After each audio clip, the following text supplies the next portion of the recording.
नमस्कार सांग माने आपण माने गत क्लास रे आधार गुणन शिखिथिले। वर्तमान आज आमे शिखिबा उपाधार गुणन।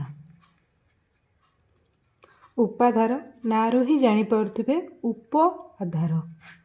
आमे माने शिखिथिले आधार संख्या कौन कौन 10 100 1000 एहिपरि। तबे उपाधार कौन? उपाधार हेउची एहार गुणितक बा मल्टीपल। जेमिति कि 10 आधार वाला उपाधार किए हेबे 20 30 40 50 एहिपरि। सेहिपरि 100 रो 200 300 400 एहिपरि। बुझिपारे उपाधार आधार रो गुणितक गुड़ी को उपाधार कहा जाउछि। तेबे देखिबा उपाधार गुणन।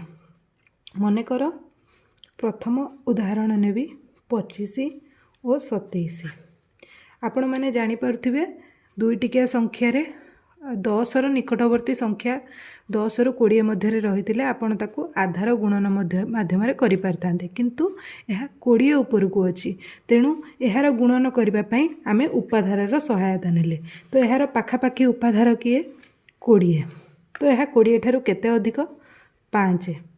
27 20 ठारू केते अधिक 7। एमती गोटे मझिरे कार दौले आधार गुणन परि ही एटा होता है। 5 गुणन 7 35। आपण माने जानिचंती आधार बा उपाधार रे केवल गोटे शून्य अछि। तेणु एई जगह रे केवल गोटे संख्या ही रहिबो। ता माने ई तीनटा एपड़े आसी जोग होई जिवो। वर्तमान आपण आधार गुणन रे कोन करूथिले 25 + 7 किंबा 27 + 5। एठारे मध्य सेही परि हबो। आमे गोटी को नबा 25 + 7। किंतु एहिटारे कथा समाप्त होबो नहीं। वर्तमान आधार संख्या केते थिला 20। एहा 10 रो केते गुण 2 गुण किंबा एहार प्रथम संख्या को आपण नहीं परिबे। सेही संख्या को एथिरे गुणन करा जिवो। बुझि पाले 20 हेउची आधार संख्या 10 रो 2 गुण। तेणु एहा को एहा सहित गुणन करा जिवो। तो केते पाइबा हमें 25 + 7 32 गुणन 2 जे 64। एपडो 3 आसी एथिरे जोग हबो। तो 64 + 3 67। आउ ए 5 एठी उल्लेब। तो उत्तरटी हम 675। आपण मैंने टिके कन्फ्यूज होइथिबे, सेथिबे आमे आ गोटे उदाहरण नेबा। मन कर 31 गुणन 33। आपण मैंने कहि परिबे यार उपाधार संख्या टी केते? उपाधार संख्या 30। 10 रो केते गुण 3 गुण। वर्तमान यह 30 ठारू 1 अधिक यह 3 अधिक। वर्तमान एमती मझिरे गोटे गार देदबा 3 गुणन 1 3। देखिले यार आधार संख्या किंबा उपाधार संख्या रे गोटे शून्य अछि। ता माने एठारे गोटे ही संख्या रहइबो। वर्तमान 31 + 3 किंबा 33 + 1 = 34। वर्तमान ए जो 10 रो केते गुणिले 30 हबो 3। तो से 3टा को एठारे आनी गुणिबा। तो केते हबो 3 ओलेला 34 गुणन 3 102। तो उत्तरटी हेबो 1023। देखिले आपण केते कम समय मध्य रे 31 गुणन 33 करि पारले उपाधार गुणन सहायता रे। वर्तमान आमे उपाधार संख्या 100 ऊपर को नबा।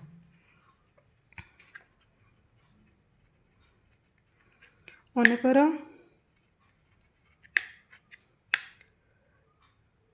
205 गुणन 203। एहार उपाधार संख्या 200 100 रो केते गुण 2 गुण। वर्तमान 200 205 ठारू केते अधिक 5 अधिक। किंतु एथिरे दुईटी शून्य रहिथिबारु तो एई जगह रे दुईटी संख्या रहिबो 0 5। वर्तमान 203 200 ठारू केते अधिक 3 अधिक। तो एठारे रहिबो 0 3। वर्तमान 5 गुणन 3 15। 205 + 3 किंबा 203 + 5 से समान 208 गुणन ए जो 2 15 ओल्हे आसिला। वर्तमान 2 गुणी दबा 8 × 16 2 0 0 1 2 × 4। तो उत्तरटी हे जिवो 416 15। आपण माने बुझी पारथिबे। वर्तमान आमे जेमती आधार संख्या रे ए सब प्लस हे कि होउची आमे माइनस नै कि मध्य करि परिबा। ଯେମିତିକି ମନେକର 27 29 ଆମେ ଏଠାରେ ଆଧାର ସଂଖ୍ୟା 7 ନେଇ ମଧ୍ୟ 20 ନେଇ ମଧ୍ୟ କରିପାରିବା, କ୍ଷମା କରିବେ 20 ନେଇ ମଧ୍ୟ କରିପାରିବା, କିନ୍ତୁ ଆଧାର ସଂଖ୍ୟା 30 ନେଇ ଯଦି କରିବା, କ୍ଷମା କରିବେ ଉପାଧାର ସଂଖ୍ୟା 30, ଏହା 10ର 3 ଗୁଣ। 30 ଠାରୁ 27 କେତେ କମ୍? 3 କମ୍, ତ 3 ଲେଖିଲେ।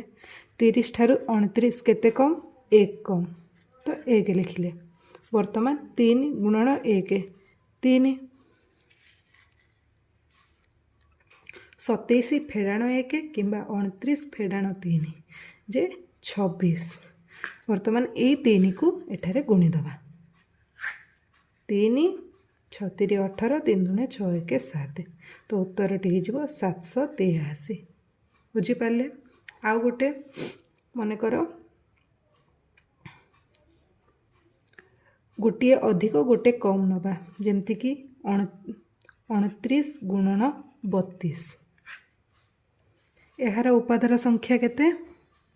ଆମେ ନେଇପାରିବା ପାଖାପାଖି 30, ତ ଏହା 10ର କେତେ ଗୁଣ? 3 ଗୁଣ, ତ ଏହା 30 ଠାରୁ କେତେ କମ୍? 1 କମ୍। ସେହିପରି 32 30 ଠାରୁ କେତେ ଅଧିକ? 2 ଅଧିକ। ବର୍ତ୍ତମାନ ଆମେ ଦେଖିଲେ ଦୁଇଟି ଅଲଗା ଚିହ୍ନ, ଗୋଟେ ଥିରେ ବିଯୁକ୍ତ ଗୋଟେ ଥିରେ ଯୁକ୍ତ ଚିହ୍ନ, ତାମାନେ ଆମେ ୟାକୁ ଗୁଣିଲେ 2 ଗୁଣନ 1 2, କେବଳ 2 ରହିବନି, ଏହା ଉପରେ ଗୋଟେ ବାର ରହିବ ବା ଗାର ରହିବ। ବର୍ତ୍ତମାନ 29 ଯୁକ୍ତ 2 କିମ୍ବା 32 ବିଯୁକ୍ତ 1, ତ 29 ଯୁକ୍ତ 2 31, କେତେ ଗୁଣନ କରିବା? ଏଇ ଯେଉଁ 3 × 3, ବର୍ତ୍ତମାନ 2 ଉପରେ 12, ଏହାପରେ 3 × 3 3 3 9। ବର୍ତ୍ତମାନ ଉତ୍ତରଟି ହେଲା 9 3 2 ଉପରେ 12। ମୁଁ ଆପଣମାନଙ୍କୁ କହିଥିଲି ଏହାକୁ କିପରି ସଲ୍ଭ କରାଯାଏ। ଯେଉଁ ଜାଗାରେ 12 ଥିବ ଆମେ ସେଠି ଶୂନ ଦେଇଦେବା ଏବଂ ଯେତିକି ଅଛି ସେଥିରୁ ଫେଡ଼ିଦେବା। ବର୍ତ୍ତମାନ 928, ତ ଏହାର ଉତ୍ତରଟି ହେଇଯିବ 928। ବୁଝିପାରିଲେ ଆପଣମାନେ? ବର୍ତ୍ତମାନ ମୁଁ ଆଶା କରୁଛି ଆପଣମାନେ ଉପାଧାର ଓ ଆଧାର ଗୁଣନ ଗୁଡ଼ିକ ଠିକ୍ସେ ବୁଝିପାରିଥିବେ। ଆଉ କିଛି ଡାଉଟ୍ ଥିଲେ ଆପଣମାନେ କମେଣ୍ଟ ସେକ୍ସନରେ ମୋତେ ମେସେଜ୍ କରିପାରିବେ। ମୁଁ ଆପଣଙ୍କୁ ନେକ୍ସଟ ଭିଡ଼ିଓରେ ଏହାର ଉତ୍ତର ପ୍ରଦାନ କରିବାକୁ ଟ୍ରାଏ କରିବି। Thank you.